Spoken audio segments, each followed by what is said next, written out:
Hello dear students, आप सभी का मेरे यूट्यूब चैनल में हार्दिक स्वागत। आज हम किसी भी रेक्टेंगल का area L into B square unit होता है। ये एक एरिया ऑफ रेक्टेंगल को निकालने का जो फॉर्मूला होता है L into B square unit. आखिर ये L into B square unit क्यों होता है, इस वीडियो के माध्यम से हम इस एरिया ऑफ रेक्टेंगल के जो फॉर्मूले को ड्राइव करेंगे। तो इसके लिए हमको what is the area of any 2D figure, ये हमको जानकारी होनी चाहिए। साथ ही जो एरिया की जो अमाउंट होगी, जो वैल्यू होगी, वो आखिर में होती क्या है, ये दो जो जानकारियां हैं, इन दोनों जानकारियों की सहायता से ही हमको ये जानकारी हो पाएगी या हम ये ड्राइव कर पाएंगे कि किसी भी रेक्टेंगल का जो एरिया होता है वो L इंटू बी क्यों होता है। अगर हम 2D शेप्स का एरिया विदाउट एनी फॉर्मूला और किसी एक्टिविटी के माध्यम से कैसे फाइंड आउट करते हैं, पहले हमको ये जानकारी होनी चाहिए। तो इसके लिए हमने आगे एक फिगर बनाया है। ब्लू कलर का आपका रेक्टेंगल दिखाई दे रहा है। तो यहाँ पर ये जो रेक्टेंगल की जो बाउंड्री है, उस बाउंड्री के अंदर का जो रीजन है वही हमारा इस रेक्टेंगल का क्या है, एरिया है। लेकिन ये एरिया कितना है, इसकी अमाउंट कितनी है, इसके लिए हमको इस रेक्टेंगल के जो रीजन को यूनिट स्क्वायर्स में डिवाइड करना होता है। अगर हमको विदाउट फॉर्मूले से किसी भी 2D शेप्स का अगर एरिया निकालना होता है तो हम क्या करते हैं, सिंपली उस फिगर को हम यूनिट स्क्वायर्स में डिवाइड करते हैं। जैसे कि अगर इस फिगर का एरिया निकालना है तो इसको हम यूनिट स्क्वायर्स में डिवाइड करेंगे, इसके अंदर के रीजन को, और हमको यहाँ से क्या मिल जाएगा, 2D शेप्स का एरिया हमको मिल जाता है। लेकिन यहाँ पर देखिए, इस रेक्टेंगल में हमको कितने इस रेक्टेंगल के अंदर स्क्वायर्स है, इनकी काउंटिंग करेंगे हम। तो फर्स्ट रो में कितने स्क्वायर्स हैं, 7। सेकंड रो में भी कितने स्क्वायर हैं, 7। थर्ड रो में भी कितने स्क्वायर हैं, 7। अब ध्यान से देखिए, जो फर्स्ट रो में जो 7 स्क्वायर हैं, उनमें से प्रत्येक स्क्वायर की जो लेंथ है वो 1 सेंटीमीटर है और ब्रेथ भी 1 सेंटीमीटर है, इसलिए इसको हम यूनिट स्क्वायर्स भी कह सकते हैं। तो देखिए टोटल कितना हो गया, कितने टाइम्स आया 7, 3 टाइम्स आया 7। कितने टाइम्स आया, 3 times, times means multiply, 3 times 7। और 3 क्या चीज़ है, देखिए यहाँ पर 1 सेंटीमीटर 1 सेंटीमीटर 1 सेंटीमीटर, कितने सेंटीमीटर हो गए, 3 सेंटीमीटर। तो ये क्या है, ब्रेथ है। और यहाँ देखिए 1 centimetre 1 centimetre 1 centimetre 1 centimetre 1 centimetre 1 centimetre 1 centimetre, तो कितने सेंटीमीटर हो गया, 7 सेंटीमीटर हो गया। Means length is equal to 7 और ब्रेथ इज इक्वल टू 7। इस रेक्टेंगल का जो है लेंथ और ब्रेथ हमको इस फिगर के द्वारा पता चल चुकी है। तो लेंथ की जगह हम, लेंथ 7 है, उसकी जगह हम L का यूज कर सकते हैं, और ब्रेथ की जगह हम क्या कर सकते हैं, B का यूज कर सकते हैं 3 के प्लेस पे। तो एरिया ऑफ रेक्टेंगल क्या निकल के आ गया, L इंटू बी। यहाँ से भी देखिए, हमने अभी आपको पीछे वाली स्लाइड में बताया था, किसी भी 2D शेप्स का अगर आपको एरिया फाइंड आउट करना होता है तो उसके अंदर हम कितने उसके रीजन को हम कितने स्क्वायर यूनिट में डिवाइड कर सकते हैं। उन यूनिट स्क्वायर्स की काउंटिंग, टोटल जो काउंटिंग होती है वही हमारा उस 2D शेप का क्या होता है, एरिया होता है। यहाँ पर देखिए, ये जो रेक्टेंगल आपका जो ब्लू कलर का रेक्टेंगल दिखाई दे रहा है, इस रेक्टेंगल में हम टोटल नंबर ऑफ स्क्वायर्स अगर काउंट करते हैं तो कितना आता है, फर्स्ट रो में 7, 7 रो में भी 7, थर्ड रो में भी 7। मीन्स इस रेक्टेंगल के अंदर के जो रीजन को हमने टोटल 21 स्क्वायर में हमने इसको डिवाइड किया है। So it's area will be 21 square unit. अब यहाँ पर ध्यान से देखिए कि इसमें जो 7 है, वो 7 जो है इस रेक्टेंगल का क्या है, लेंथ है। और जो 3 आया, 3 टाइम्स, 3 बार हमने 7 को ऐड किया, ये 3 क्या था, ये हमारी थी ब्रेथ, ये क्या थी, ये ब्रेथ थी जी हमारी।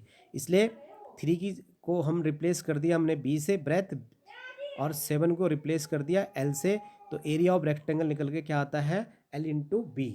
तो इस अब आप लोग समझ गए होंगे कि आखिर किसी भी रेक्टेंगल का एरिया एल इंटू बी ही क्यों होता है, और क्यों हम रेक्टेंगल का एरिया निकालने के लिए लेंथ और ब्रेथ की मल्टीप्लाई करते हैं। एक नेक्स्ट जो स्लाइड है इसमें भी देखिए हमने पी क्यू आर एस एक रेक्टेंगल है, इस रेक्टेंगल का एरिया हमको फाइंड आउट करना है। तो इस रेक्टेंगल का एरिया फाइंड आउट करने के लिए हमारा जो बेसिक कॉन्सेप्ट है कि एरिया, आखिर एरिया की जो अमाउंट है वो आखिर कैसे निकालते हैं, हमने बताया था कि उसको हमने क्या करना है, स्क्वायर यूनिट स्क्वायर्स में डिवाइड करना है। देखिए कितने, फर्स्ट रो में देखिए कितने स्क्वायर हैं, 1 2 3 4 5 6 6। सेकेंड रो में भी कितने होंगे, काउंटिंग करके देखिए कितना होंगे, 6 ही होंगे। थर्ड रो में भी कितने होंगे, 6 ही होंगे। अब देखिए ये एक एक सेंटीमीटर लेंथ के स्क्वायर हमने बनाए हैं किसके अंदर, इस P Q R S rectangle के अंदर। तो देखिए 6 + 6 + 6, तो how many times 6 comes, 6 comes 3 times, means 6 × 3 is equal to 18 square unit is the area of this PQRS rectangle. What is 6 here? See here, ये 1 centimetre 1 centimetre 1 centimetre 1 centimetre 1 centimetre 1 centimetre, 1 2 3 4 5 6 centimetre is length of this rectangle, length of this rectangle 6, and breadth is 1 2 3, means breadth is also 3, breadth is 3। तो जो 6 आपकी क्या है, हमारी length होगी, multiply by 3। 3 क्या चीज़ है हमारी, ये हमारी ब्रेथ है। तो again area of rectangle comes out L into B square unit. So this is the way by which we can derive easily the area of the formula of the area of rectangle, that will be always equal to length into breadth square unit. So what is the area of this particular figure here, 18 square unit। क्यों, क्योंकि हमने P Q R S को कितने unit square में हम इसको बांट सकते हैं, इसको हमने यहाँ पर 18 यूनिट स्क्वायर में बांटा है, इसलिए इसका जो एरिया निकल के आता है वो 18 स्क्वायर यूनिट निकल के आया है। और इसी को अगर हम फॉर्मूला, फिर हमने देखा कि जो 6 है वो तो लेंथ है और जो 3 है वो तो ब्रेथ है, यानी कि 6 की जगह हम एल सब्स्टिट्यूट कर सकते हैं और 3 की जगह हम ब्रेथ सब्स्टिट्यूट कर सकते हैं। तो so our area of rectangle will come out L into B square unit. तो इस प्रकार से हमको ये जानकारी प्राप्त हुई कि किसी भी रेक्टेंगल का जो एरिया होता है वो एरिया क्या होता है, एल इंटू बी के बराबर निकल के आता है। अब हम डायरेक्ट इस फॉर्मूले की सहायता से 2 क्वेश्चंस, जो फिगर देख रहे हैं आपको, रेक्टेंगल और एक स्क्वायर है। Square is the special case of rectangle.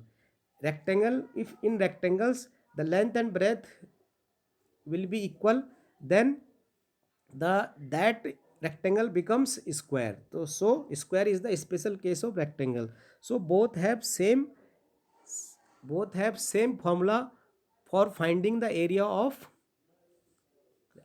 rectangle as well as area of square।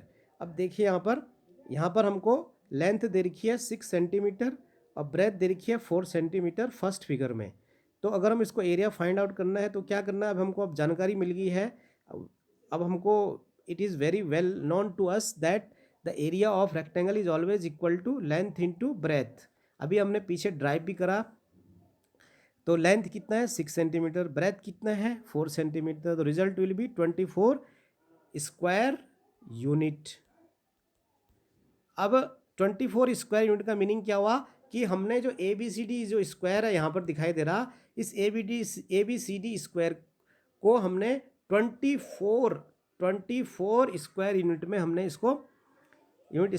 इसको इक्वली डिवाइड किया है। इसी प्रकार से पी क्यू आर एस जो हमारा स्क्वायर होगा, इसकी लेंथ 3 है और ब्रेथ भी 3 है, तो इसका एरिया होगा 3 इंटू 3, 9 स्क्वायर यूनिट होगा इसका। 9 स्क्वायर यूनिट मीन्स कि हमने PQRS जो हमारा स्क्वायर है उसकी जो उसके अंदर का जो रीजन है उस रीजन को हमने 9 स्क्वायर यूनिट में 9 स्क्वायर यूनिट में इसको डिवाइड किया है, इसलिए इसका एरिया 9 स्क्वायर यूनिट होता है। तो आई होप आपको किसी भी रेक्टेंगल का एरिया L इंटू बी ही क्यों होता है, इस वीडियो के माध्यम से आपने इसको आज सीखा है। और इसी प्रकार के वीडियो हम आगे भी बनाते रहेंगे। आप हमें सपोर्ट करते रहिए। हमारे चैनल को लाइक करें, सब्सक्राइब करें, कमेंट करें। Thank you. Have a nice